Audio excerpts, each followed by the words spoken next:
So we haven't done a podcast for quite some time. We were supposed to do one a few weeks ago, and then 5 minutes before, then your internet went out for how long? Oh, I think it was out for 10 days, maybe 2 weeks. Right. And finally, when it got back, then well, I was out of town. Right. In a way, I got a few emails actually from people. Where the hell is the podcast? Well, all right, we are back now. Yes, we hope. Yes. So, a few days ago, most people were wasting their time watching the first and potentially only debate between Trump and Harris. And afterward, the media was saturated with news coverage about who won and why. And in response, you wrote an article arguing that the debate omitted all the important topics, and this election is more than just a fierce battle between the Republicans and the Democrats. And why don't you tell us more about that? Yes. And there are two parts to that story. The first one is the easy one, and that is that it's not a debate. It is a situation where hostile representatives of the media who don't like Trump and who are uh, very in favor of Kamala Harris, they prepare questions which they get to ask to the two candidates. So it's not a debate between Trump and Kamala. It's a Kamala, I guess it is. It's a question and answer period between uh, two media representatives who are hostile to Trump and who are supportive of Kamala. And so they decide what the issues are in the questions that they formulate, and they pick topics that favor Kamala and that are problematic for Trump. So that's what the enterprise is. It's not a debate in any sense. And throughout the event, the two media representatives were continually correcting Trump. They never corrected Kamala. So whatever she said was okay, but most of what Trump said, they said was wrong. So it was an opportunity for the media to try to boost Kamala's chances by questions that were difficult for Trump. Now, to get to the seriousness of it, um, traditionally, or in most cases, the ruling elite picks or designates what candidates in each party are acceptable to them so that both Republicans and Democrats have candidates that the ruling elite accept as okay. They will do what we want. They're not a problem for us. Occasionally, it doesn't happen that way. For example, back in the 1960s, when Barry Goldwater won the Republican nomination, they were very much opposed to that. And of course, he lost the election. Um, the Democrat elite really wasn't all that pleased with Jimmy Carter because he was a Christian from the South. And that's not the Democrat establishment. And so what they did to President Carter was first they framed up his budget director, Burt Lance, and brought some kind of criminal charges against him. And so President Carter lost his budget director, and the elite stuck in their guy. And then they turned on Jimmy Carter's chief of staff. I think his name was Hamilton Jordan. They got some bimbo woman to come make charges, and so they eliminated that. So even if a candidate who is not really the choice of the ruling establishment gets into the White House, they have other ways of neutralizing him. I just explained Carter.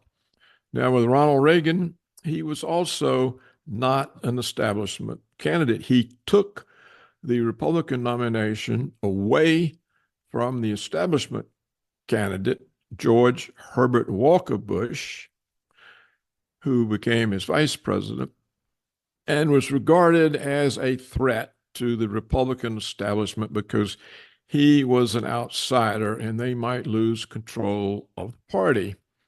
So they started on Reagan. They got rid almost immediately of his national security advisor. He appointed another one. They got rid of him too. So, and of course, they were hostile to the Treasury, where I was and where Don Reagan. We were supportive of the president, and we weren't supposed to be. So even if someone gets in that they don't want, they try to cripple him or they try to block his appointees. For example, I had a presidential appointment from Reagan, and presidential appointments have to be confirmed by the Senate. So one of their tricks is to have someone in the Senate to put a hold on your appointment. That means it can't move forward. They actually tried to do that to me. They weren't able to, but so they have these ways of controlling the situation, even if someone gets in that they don't want in the office. Well, what this means is that it's never a contest between Democrats and Republicans. It's never a contest between one candidate and the other. For example, the current situation is not a contest between Kamala and Trump. It's a contest between who governs, the people or the ruling establishment. Well, Kamala is part of the ruling establishment. She's made it quite clear she's their person. Trump has challenged them. That's the reason he's had 8 years of accusations and indictments and persecutions, because he said that he was going to take the power away from the elite and give it back to the people. Well, he threw down the gauntlet and declared war on the establishment. Now, no president has ever done that, at least not since the progressive days at the end of the 1880s, 1890s, 1910. Challenging an establishment went out. And so by doing that, Trump said, I'm your enemy. And so they decided to get rid of him.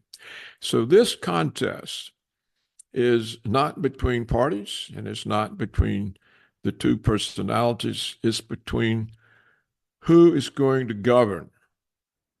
Is it really true that America is a democracy where the government is accountable to the people?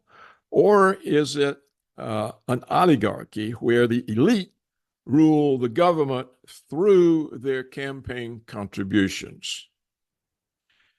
And that's what this election is about. It's seldom about that. As I said, normally the elite select the candidate for both parties, so they don't care which one wins. So that pretty much explains why nothing ever really seems to change. Yes. And when they fail, as in Carter and Reagan, they then go after the president's appointees. and they try to weaken him by forcing his appointees with scandals out of office and putting their people in. So if a president has just a few committed people in important posts, he can still manage to do some things. And for example, Reagan had the most success of any president in my memory because he not only introduced a totally new and totally different form of economic policy that succeeded in curing the stagflation that the Carter administration had said was the malaise of the American economy. He not only achieved that, but he also achieved his goal despite the fierce resistance of the CIA and the military security complex.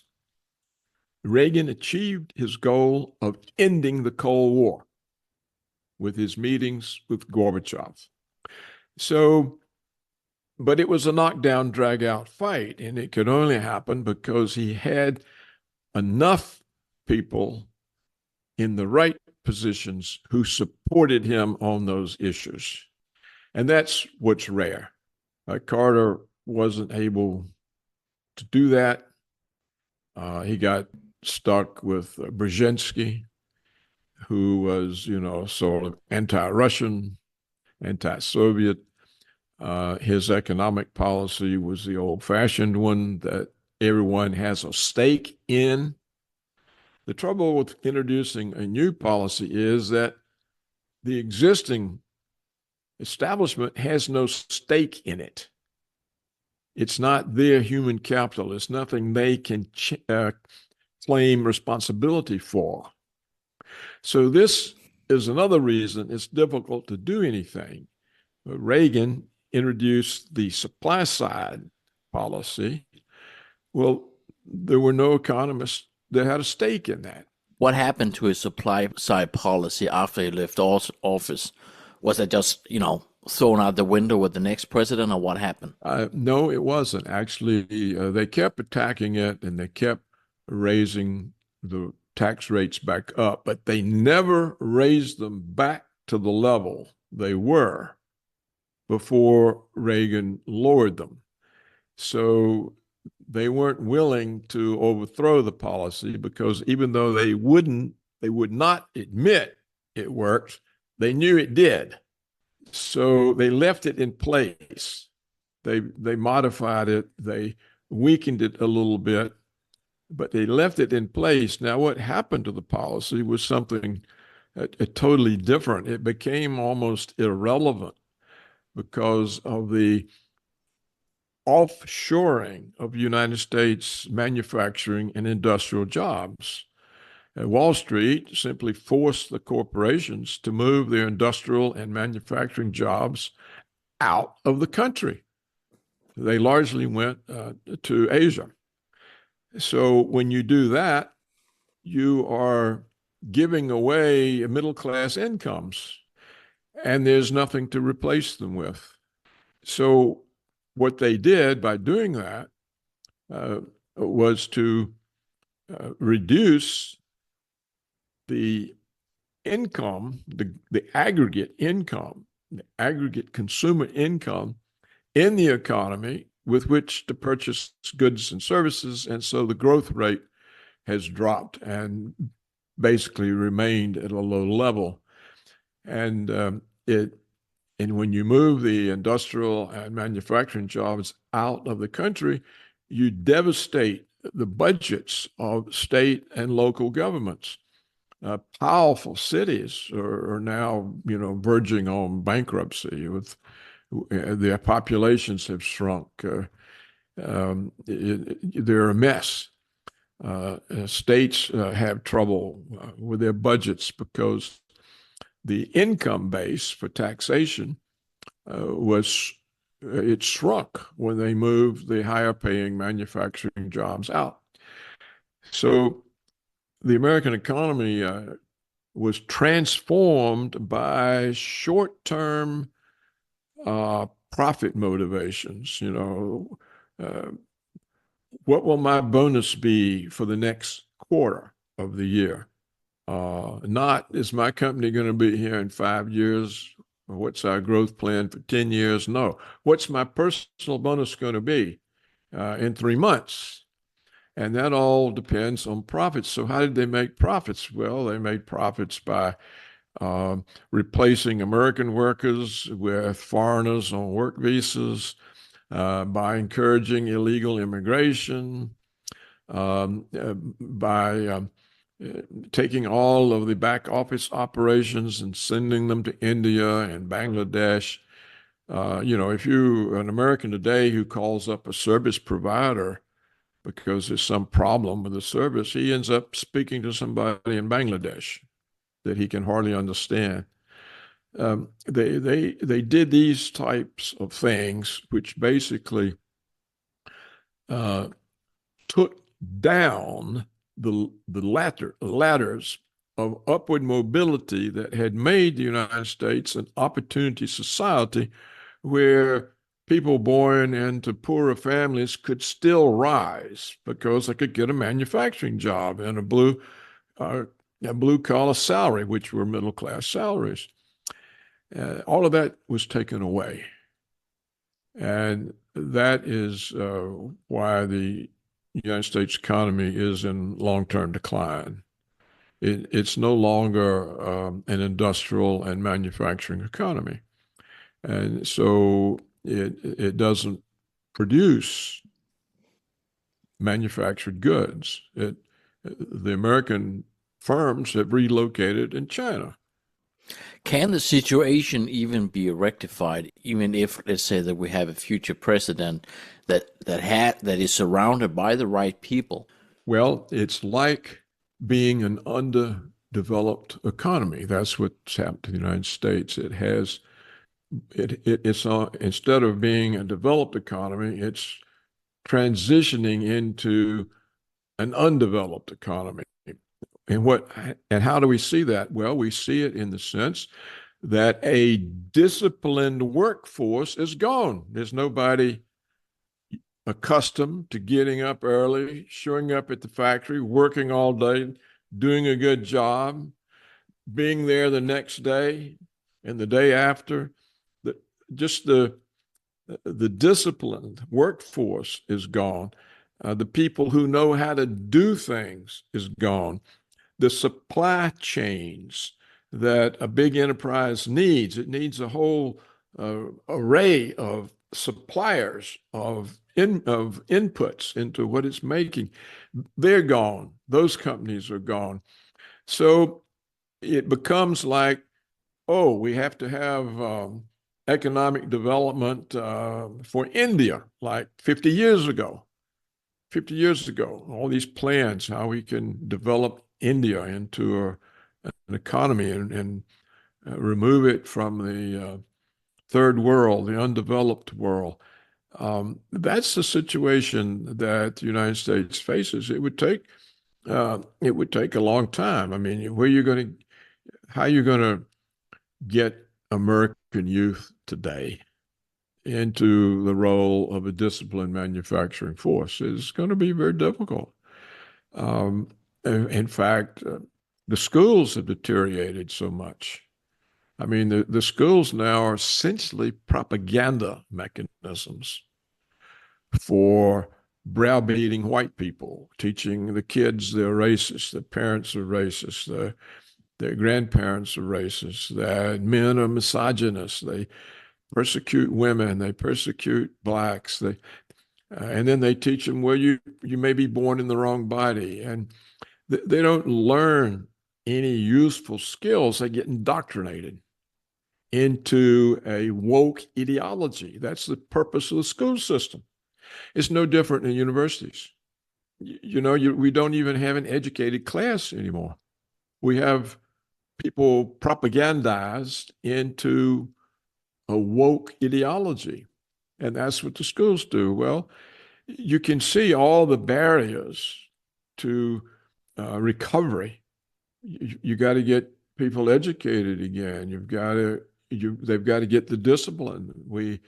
Uh, any kind of big industrial enterprise needs all sorts of smaller companies that are part of its supply chain that feeds it the materials and the consulting services and all the rest. It needs to operate effectively. That's what you lose. So how can a president fix that? It takes time and determination. And then the question arises is, well, the people who now have the advantage, like China, are they going to permit it? Are they going to let you? Are the Chinese now going to offshore to America all of their manufacturing? You see, these are the problems, and so this is why I have been pointing out for some 40 years that the United States is in long-term decline, and it certainly hasn't the capability of suppressing Russia and China, and yet it seems to be determined to do that. Well, on what basis can it do that?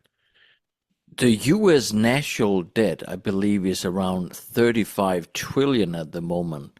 I guess this is another indicator of the decline of the society as a whole and government as well. This extreme excess spending. What are the implications of this massive, ever increasing debt, both for like the regular American, also for government? Well, actually, it's much different than your question assumes or that people think. The American national debt is not a problem because it reflects the power of the United States in the past.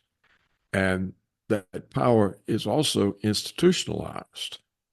And what you have to understand is that an increase in American national debt,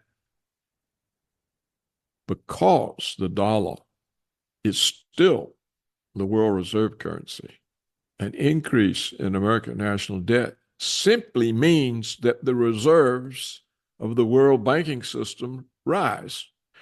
Why? Because it's the American national debt that constitutes the reserves of the central banks. So when America's debt goes up, so does the reserves of the European Central Bank, the Bank of England, the Bank of Japan. You see what I'm saying? And this is why all of the predictions, decade after decade, that we were spinning ourselves into bankruptcy were wrong, because there's an unlimited demand for American debt. It is where the reserves of the world's banking system reside. And all the central banks like to have more reserves, so more debt. In other words, what do they do with their export earnings? They send goods and services to the United States, and we buy them. They get paid. What do they do with the money? Where are they going to keep it? What are they going to do with it? They buy U.S. Treasury bonds, which are considered the safest investment, and that's the reserves of the banking systems. Now, with the advent of American sanctions, this is starting to break down, because if you place sanctions on a foreign country and you tell them, we're going to seize your dollar reserves, the reserves in your central banks that are held in U.S. treasuries, we're going to seize them like we did Russia. We stole $300 billion of their holdings of U.S. treasury debt. Then other countries start to say, well, we're not going to hold our reserves in dollars, because if the Americans turn on us, they'll steal our reserves. Well, this shows how stupid Washington is. They're killing the goose that lays the golden egg. They're driving people away from holding reserves in Treasury debt. And if this continues, eventually the dollar will lose its reserve currency role. And when it does that, then is when the United States is in trouble. But for now, it's not. So if the debt's 35 trillion, so what? It can be 70 trillion, so what? As long as people are willing to hold these treasury bonds, American debt is not a problem. That's never been understood, especially by American conservatives, American Republicans. They always worry about the deficit, the deficit, the deficit. But you see, if you're the reserve currency country, the deficit doesn't mean anything. So a deficit in a different country would be much more significant in the US. It is especially significant for EU countries that do not have their own currency. Remember what happened to Greece a few years ago. The country could not pay its foreign debt because it doesn't have its own currency. And so what did the EU do? They said, oh, if we've got to pay your bonds, okay, we're going to seize all your assets. So they stole the public ports, they stole the water systems, they forced cuts in the Greek health system, education system, in order to have the money to pay them back for supporting the Greek debt. So in my view, the European countries are even more stupid than the United States because they agreed to give up their currencies. Well, that means you can't finance your own debt. You see, if you're for the United States, it can always be paid off just by printing dollars. The Greeks can't do this because they don't have a Greek currency. They can't print EUs or euros. They can't print euros. The same thing happened to Portugal. They got looted. But simply just printing dollars to cover the deficit, doesn't that result in inflation? Apparently not. No, what the main causes of inflation, like, for example, the German inflation that helped the rise of Hitler. The German inflation was caused by the Versailles Treaty, which forced the Germans to pay reparations. The amount of reparations that were laid on Germany were unpayable, as John Maynard Keynes, the very important British economist, said at the time. He said that this is absurd. It's going to lead to World War II. He was right. How did the Germans pay these reparations? They printed marks, which they sold in the foreign exchange markets for pounds and dollars and francs, so they could pay their debts, or their reparations, I mean. So it was by printing their money and dumping the money in the foreign exchange market that caused the value of the mark to collapse. And when the value of the mark collapsed, that was the cause of the inflation. So, in other words, inflation comes into a country through the decline in the exchange value of its own currency. Well, how can that happen to the dollar when everyone wants dollar-denominated treasury bonds as the reserves of the central banks? It simply can't happen. The inflation that we've been going through in the United States is due entirely to the COVID hoax, to the lockdowns, which closed businesses, some permanently. They were supply-induced price rises. If you go in and eliminate the sources of supply, well, prices go up.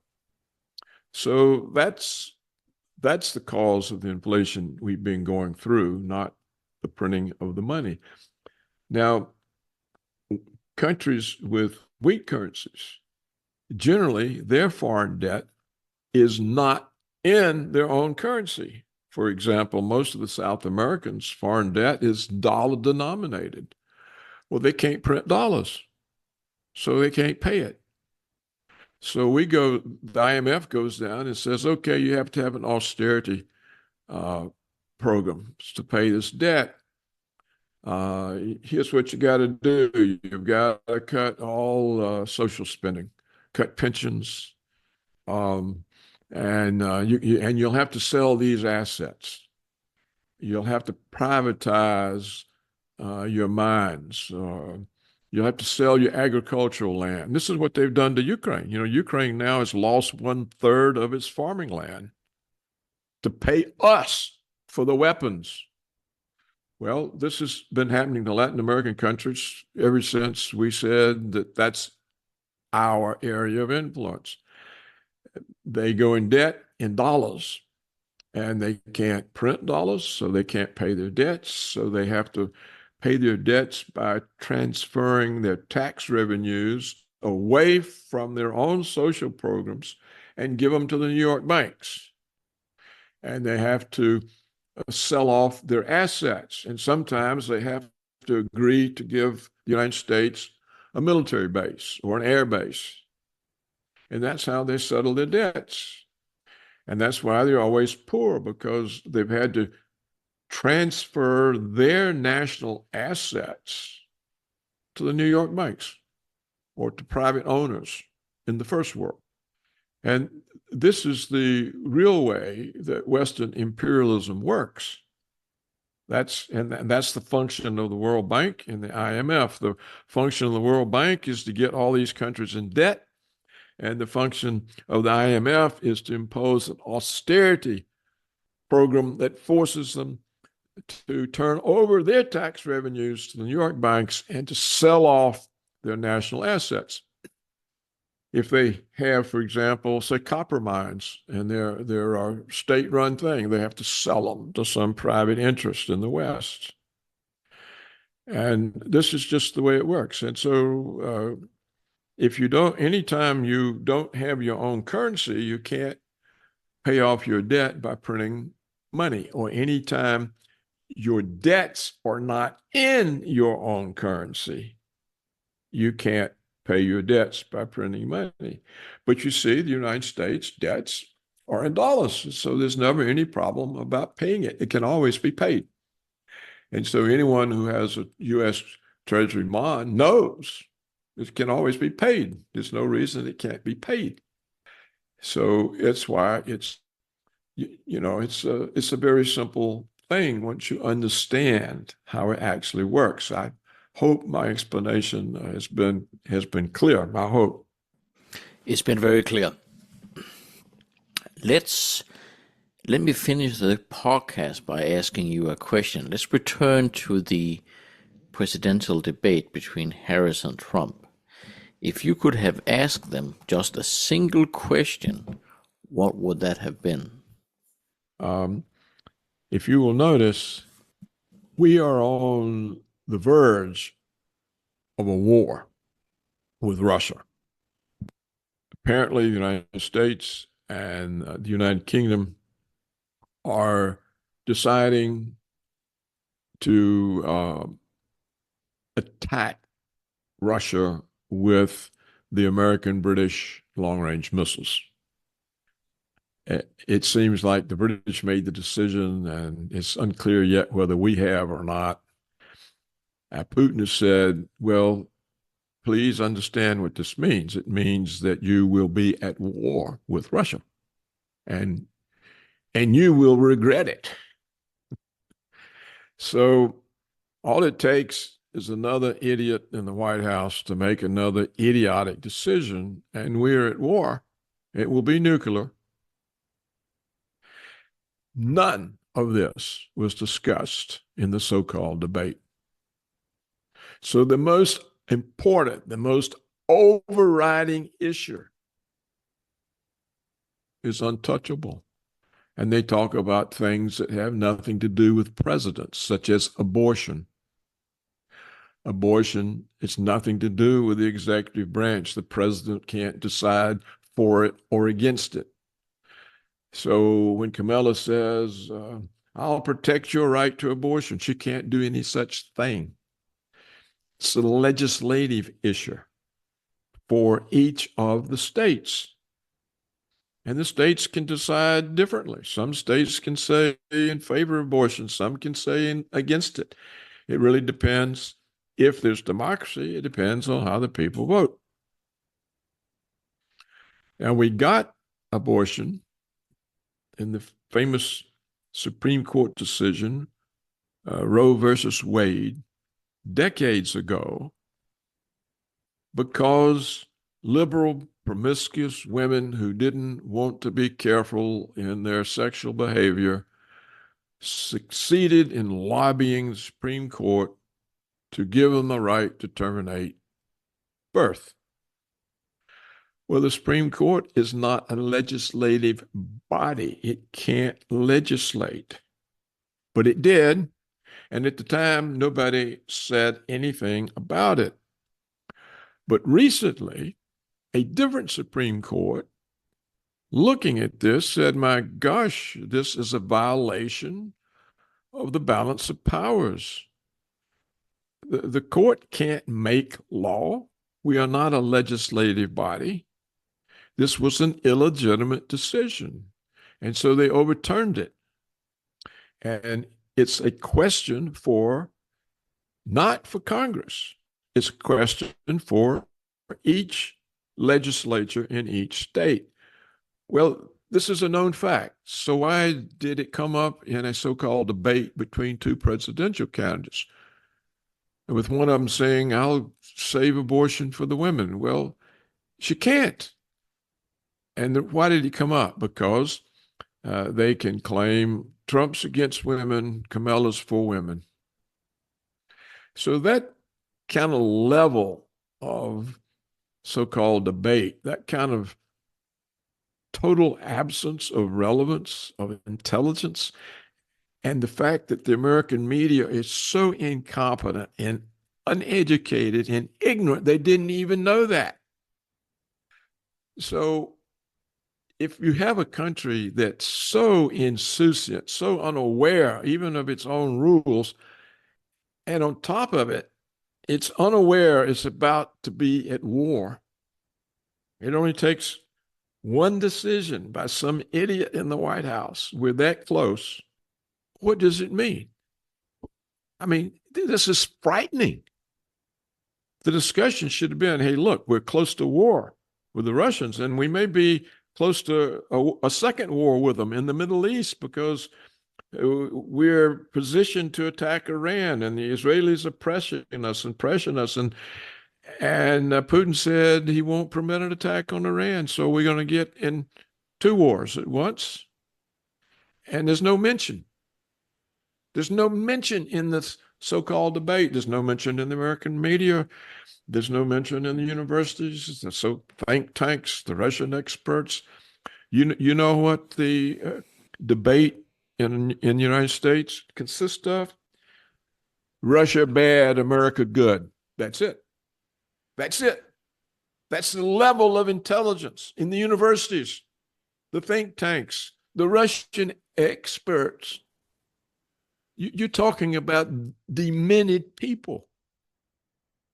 You have to understand. It's like Gilbert Doctorow said.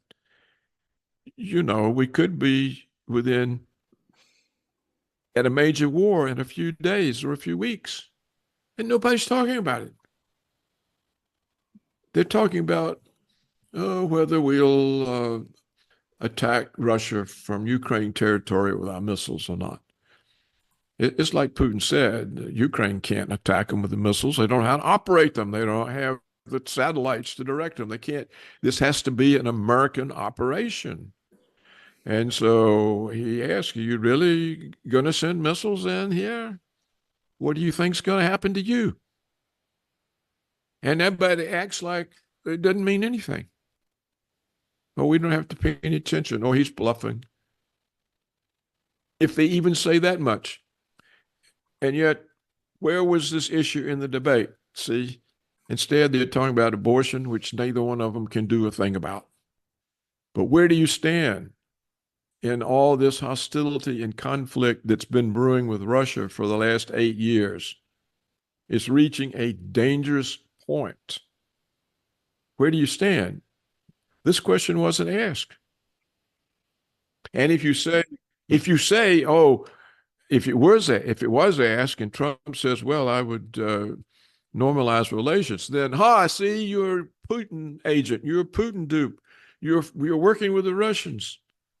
So the situation in the United States has reached the point where if you even talk to a Russian, you're a suspect. Your house may be invaded, like Scott Ritter's. You may be yanked off a plane. Your passport may be confiscated.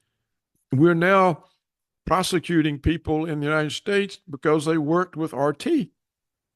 So if you report the news different from the narrative, this means you are engaging in Russian disinformation. You're part of a Russian intelligence system.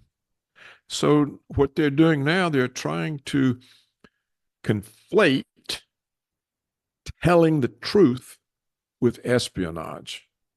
Well, if you can't even talk to the opponent, how are you going to avoid war? And there's not enough intelligence in an American university, in a think tank, in the media, the White House, the Pentagon, for somebody to make that simple point. If we can't talk to them, how are we going to avoid a war? You're not allowed to make that point. And the world wants to be led by America, a country this utterly stupid and reckless, a leadership this reckless. It's unimaginable, and no one's disturbed. And all the European leaders, oh, yes, that's fine. We got to get the Russians. I mean, they're going to get themselves. The fact that this issue was not breached, not raised, not a word said in this so-called debate between one of the next two is supposed to be president. This tells you there's no intelligence in the West. None.